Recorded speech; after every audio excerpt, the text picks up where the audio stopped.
Et ce truc fonctionne. Hey, Sid, dis-nous pour voir ce qu'aujourd'hui tu veux savoir. Savoir pourquoi les choses sont ainsi faites. Et j'ai tant de questions là dans ma tête. Oh ouais! Et pourquoi ça change? Et ça sert à quoi? Et comment ça peut faire cela?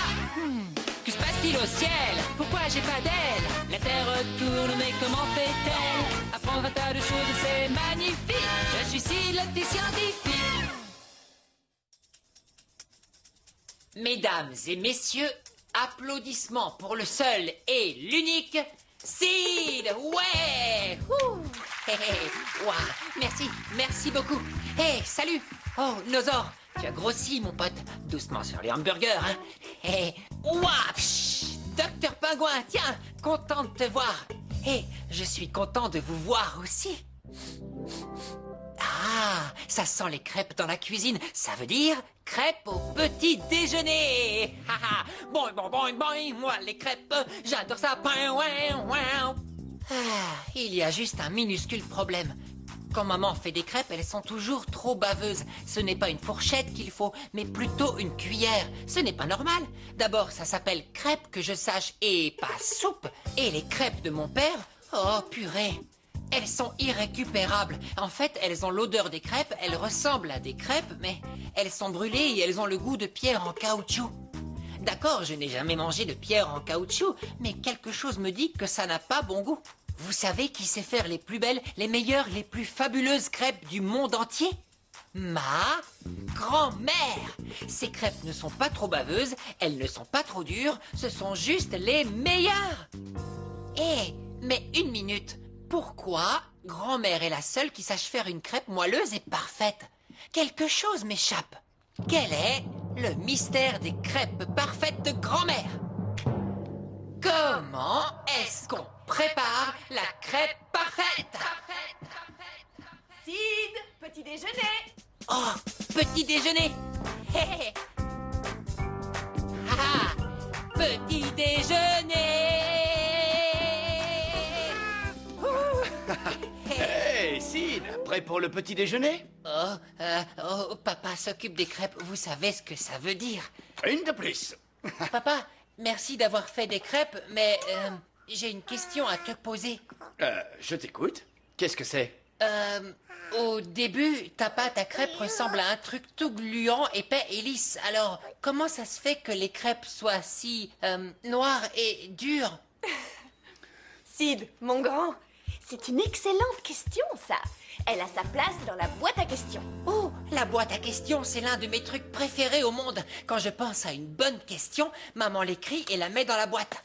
Prends l'une des crêpes que j'ai faites. Oh, maman, j'ai une deuxième question. Pourquoi est-ce que tes crêpes sont toutes si baveuses? Ah, ça aussi c'est une très bonne question, Sid. En fait, on devrait la mettre dans la boîte. Elle y a aussi sa place. Papa, il voudrait une crêpe, je crois. Non, en voilà une, mon grand. Tiens, régale-toi. Oh, baissez-vous, crêpe volante! Je l'ai. Tada! Bravo, maman! Maman est super géniale! Merci, mon grand. Bon, si tu mangeais quelque chose. Oh oui, je dois manger, c'est l'heure d'aller à l'école.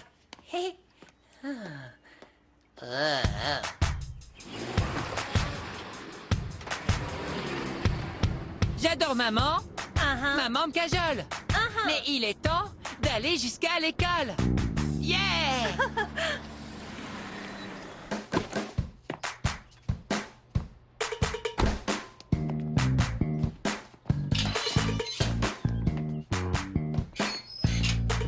Je cherche mes amis. Ils sont par ici. C'est Gabriel. Et regarde ça! La la wouh! La la wouh! Oh ouais! Waouh! Je cherche mes amis. Ils sont par ici. Et c'est Lucas. Ouais, et c'est pour voir. Je suis une vraie star. Cool. Je cherche mes amis. Ils sont par ici. Et Marie. Papa, mets-toi là pour mon concert.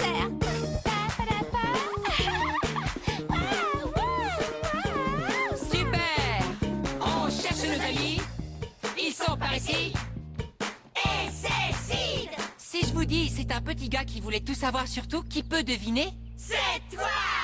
Et oui, c'est moi.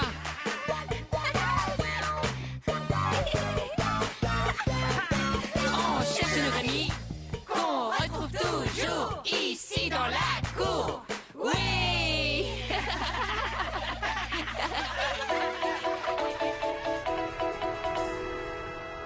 Il est maintenant l'heure de l'enquête de Sid. Salut, ici c'est Sid avec l'enquête d'aujourd'hui. La question est, comment est-ce que vous préférez vos crêpes? Alors, en route à la recherche de nos réponses.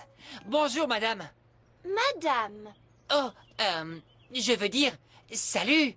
Magnifique, belle, sublime, éclatante princesse de la cour de récré et grande impératrice des toboggans. C'est mieux.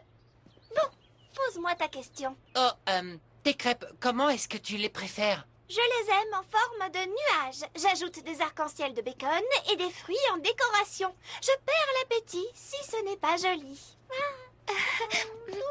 Moi aussi, j'aime les crêpes à l'emmental. Qu'est-ce que c'est, au juste, les matales? Du fromage. Oh, Les crêpes à l'emmental sont délicieuses avec un peu de confiture de fraises à côté. ça a l'air plutôt bon. Salé, tu peux venir dîner chez moi pour les goûter si tu veux.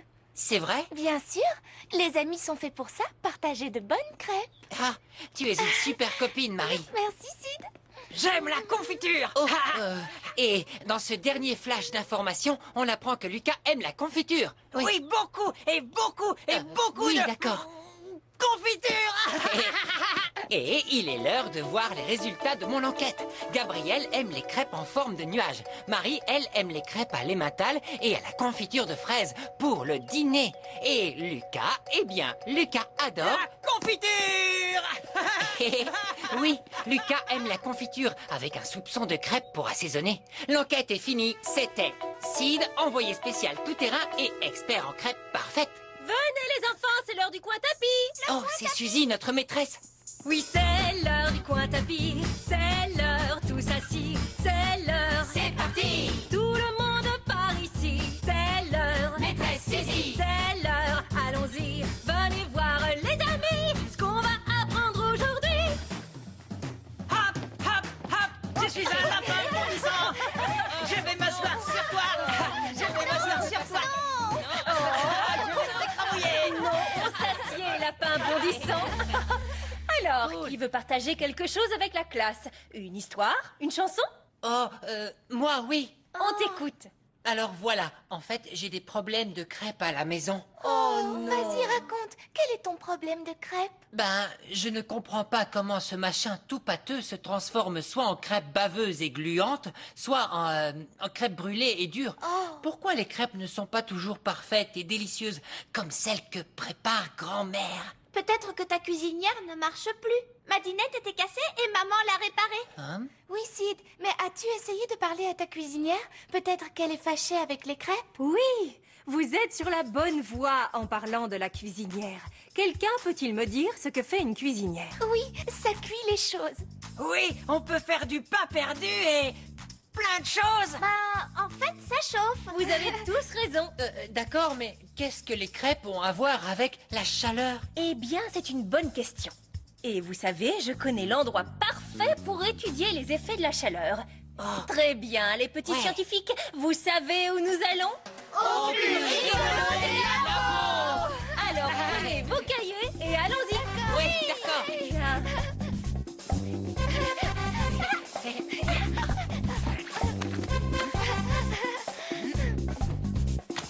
Le labo rigolo. Observez, comparez, opposez.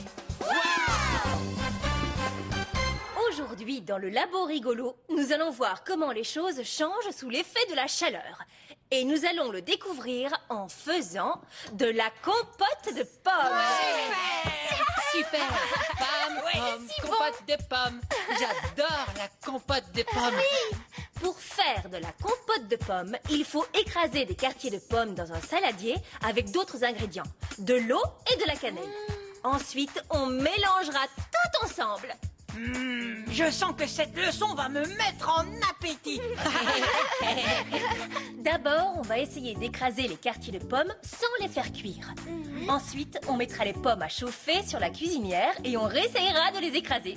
qu'est-ce qui se passe quand on chauffe les pommes? Excellente question, Gabrielle. C'est votre travail d'observer comment la chaleur change les pommes. Je pense qu'avec la chaleur, les pommes seront plus molles. Moi, je ne pense pas qu'elles vont changer. Il n'y a qu'une façon de le savoir. Mettons tous les ingrédients dans le bol et commençons notre étude sur la chaleur. Oui, Allons-y. Waouh, c'est super excitant. Et vous êtes des scientifiques, vous pouvez essayer aussi. Le moment est venu de faire la compote. D'abord, un adulte va couper les pommes en petits morceaux, les mettre dans un saladier et y ajouter d'autres ingrédients, de la cannelle et de l'eau. Maintenant, essayez d'écraser les pommes et de tout mélanger. Waouh, on dirait que c'est assez difficile d'écraser les pommes. Encore un effort.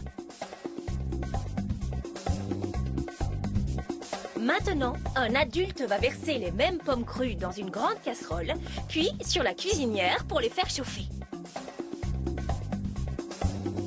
Ouvrons grand les yeux pour observer ce qu'il se passe. Vous voyez l'effet de la chaleur sur les pommes? Elles ont l'air molles. Ensuite, on va verser les pommes dans le bol et vous pouvez essayer de les écraser à nouveau. Waouh! C'est beaucoup plus facile quand les pommes sont chaudes. Dessinez vos observations dans vos cahiers. Comment étaient les pommes avant la cuisson? Réfléchissez à l'effet de la chaleur sur les fruits.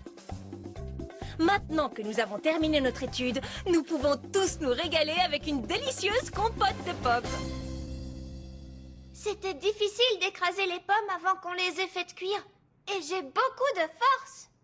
Oui, mais après, la chaleur a changé les pommes et les a rendues toutes souples et ramollies. Et on a pu faire de la compote. Une belle et délicieuse compote.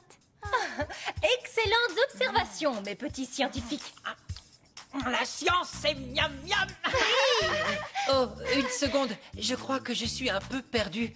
Quand mon père cuit les crêpes sur la cuisinière, elles deviennent toutes dures et brûlées. Elles ne deviennent pas molles comme les pommes. Bonne observation, Sid. Alors, la chaleur a changé les pommes et les a ramollies. Et elle a changé les crêpes de ton papa et les a rendues dures et brûlées. Donc, à votre avis, quels sont les effets de la chaleur? La chaleur change les choses. Oui, bravo. Et elle le fait de plusieurs manières différentes. Waouh!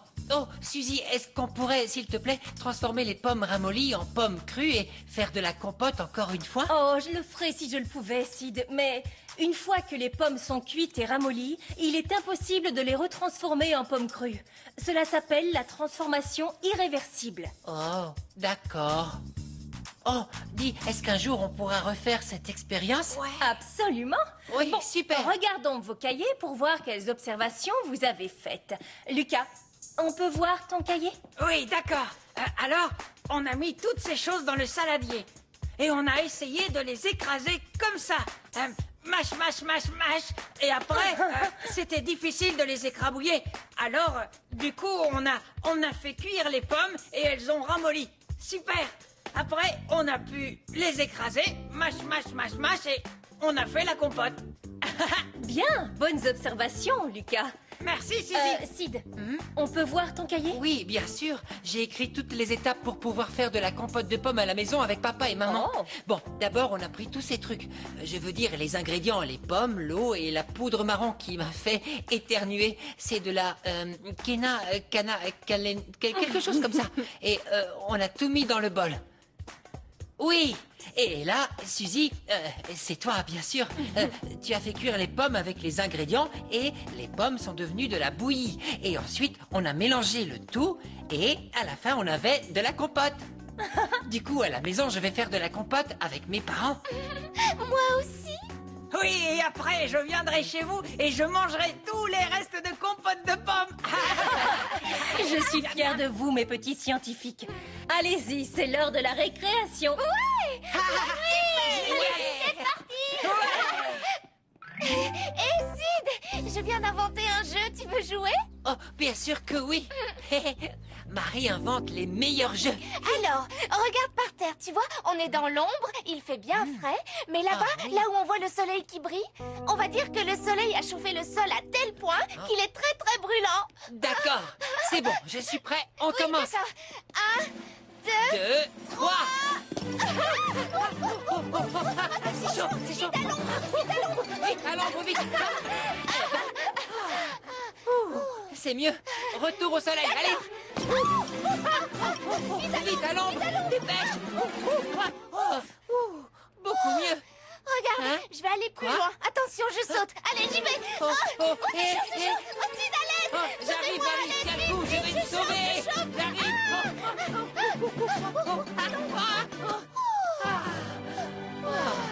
Super jeu, Marie. Merci, Sid. Allez, viens, on va jouer à autre chose. Oui. Marie invente les meilleurs jeux, je vous l'avais dit. J'arrive. Préparez-vous pour... La récré farfelue. Serveur, Oui? je voudrais manger une crêpe, mais je suis très pressée. Est-ce que ce sera long? Mais non, enfin, tu es bête, ça ne va pas être long, ça va être rond comme les autres crêpes. Toc toc. Qui est là? La cuisinière. La cuisinière? Vite, Sid, mets ta cuisinière en route tout de suite. C'est l'heure de faire de bonnes crêpes. J'adore les crêpes. Toc toc. Sid, inutile de frapper. Entre vite, je vais te faire un gros câlin. Oh, oui, mais ce n'est pas la peine. Mais tu es mon meilleur ami. Tu es ma meilleure amie aussi. Voilà, on a bien rigolé.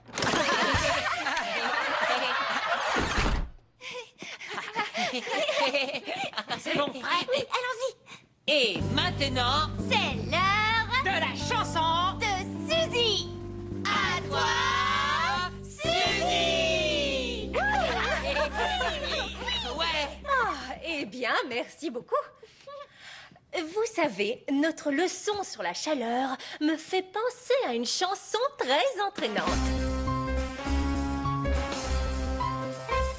Dans la série C'est pas sorcier la chimie, où science rime avec gastronomie.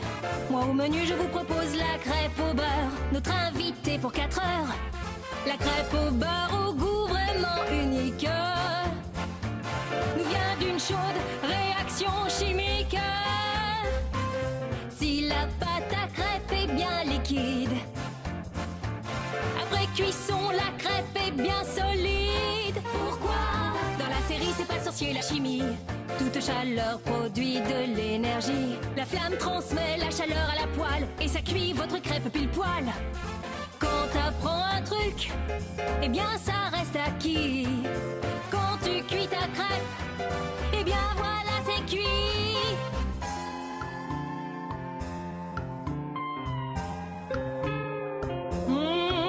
Tu grilles la guimauve bien tendre, au loin tout là-bas. Ta guimauve cuite au feu de bois ne sera plus tendre, crois-moi. Transformation irréversible, mon gars. Dans la série C'est pas sorcier la chimie, le plat du jour se mange bien cuit. Moi au menu je vous propose le toast grillé, vedette au petit déjeuner. Quand t'apprends un truc, eh bien ça reste acquis. Quand tu grilles un bout de pain, eh bien ça reste cuit. C'est la série C'est pas sorcier la chimie, où science rime avec gastronomie. C'est irréversible ce que tu as appris. Dans la série C'est pas sorcier la chimie. À très bientôt dans le C'est pas sorcier la chimie.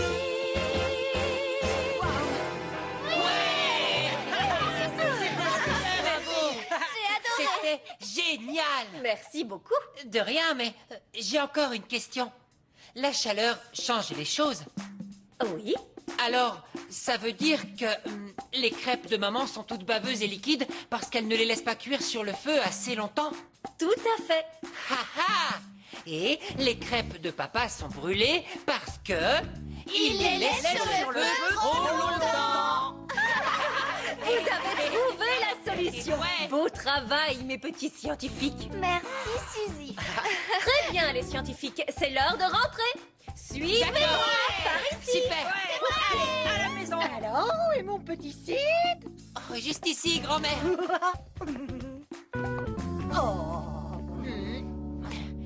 Bon, allons-y, en voiture. En voiture! Yeah!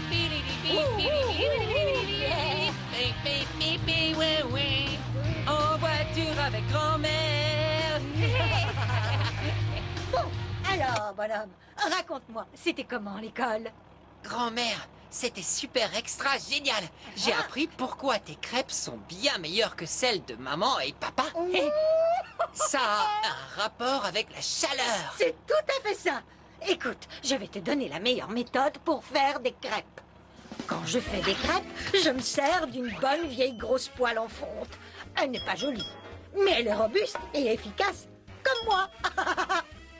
Maintenant, je te donne le secret de mes crêpes. Je fais en sorte que le feu soit bien réglé sur la cuisinière. Pas trop vif, pas trop doux. Ensuite, je verse la pâte, j'observe attentivement et j'attends que des bulles se forment à la surface. Là, je sais qu'il est temps de retourner la crêpe. Et je suis très douée pour ça. C'est comme ça que je fais mes crêpes parfaites. Hé, est-ce qu'on pourrait faire des crêpes parfaites pour le goûter à la maison? Pourquoi pas? Qui a dit qu'on ne pouvait pas manger des crêpes 2 fois par jour? Pas moi. Hé, ma grand-mère, c'est la meilleure. J'ai appris un truc vraiment très marrant. J'ai tout compris du pourquoi, du comment. Je sais tout sur la chaleur. Wouhou, le scientifique est de retour. Yeah! Ça y est, la pâte est bien remuée. Très bien. Alors maintenant, je vais mettre un peu de pâte dans la poêle. Oh, dis donc, tes crêpes vont être super délicieuses. Oui, pas qu'un peu. Ne t'approche pas de la cuisinière, c'est chaud. D'accord. Très bien. Bon, tu te souviens, quelle est la chose la plus importante pour faire des crêpes parfaites? La chaleur. Et Observer. Observer, oui. c'est Une ça. seconde. Je vois que la crêpe est en train de se transformer sous l'effet de la chaleur. Les bords deviennent marrons, elle se transforme de plus en plus. Des bulles se forment. Oh, il faut la retourner. Tourne, tourne, tourne, tourne, tourne. D'accord. Voilà. Oui, messieurs, dames, nous avons obtenu des crêpes légères et moelleuses. J'ai hâte que papa et maman refassent des crêpes pour le petit déjeuner, parce que je pourrais les aider. Bon, nous tous, on connaît le secret. Tout dépend de la chaleur. Hé, grand-mère a une poêle spéciale pour les crêpes. Je me demande ce que je pourrais faire avec une super hyper grosse poêle. Oh, je sais, c'est bon, je l'ai. Voici ma super hyper ultra supra hyper bonne idée. Si j'avais une grosse poêle monumentale, gigantesque, plus grande que la maison, je montrerai à tout le monde comment la chaleur change les choses. Des choses énormes et délicieuses, comme le plus gros morceau de chocolat du monde. Et pourquoi pas une montagne géante en chocolat? Après, je mettrai mes énormes morceaux de montagne de chocolat dans ma gigantesque poêle et je trouverai un moyen de les faire fondre. Le soleil! Oui! La chaleur du soleil transformerait les gros morceaux de chocolat en une piscine de chocolat fondu. Je pourrais faire une après-midi piscine chocolat. On aurait des bouées en fraises et des toboggans en banane. Et après, on mangerait le chocolat. Miam, miam. La chaleur, c'est le bonheur. Et c'était ma super, hyper, ultra, méga, supra, hyper bonne idée. Merci beaucoup. Merci, merci du fond du cœur. Ouais. Waha, pa, boing. Oh, oui, ça. C'était Sid, le petit scientifique. Et souvenez-vous, continuez à poser des tonnes et des tonnes de questions. À plus tard, les scientifiques.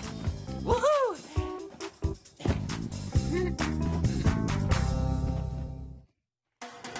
Observer, comparer, opposer. Waouh! Je sais comment observer, comparer et opposer. Et je parie que vous aussi.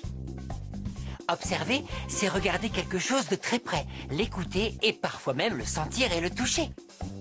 Comparer, c'est regarder deux choses et trouver en quoi elles se ressemblent.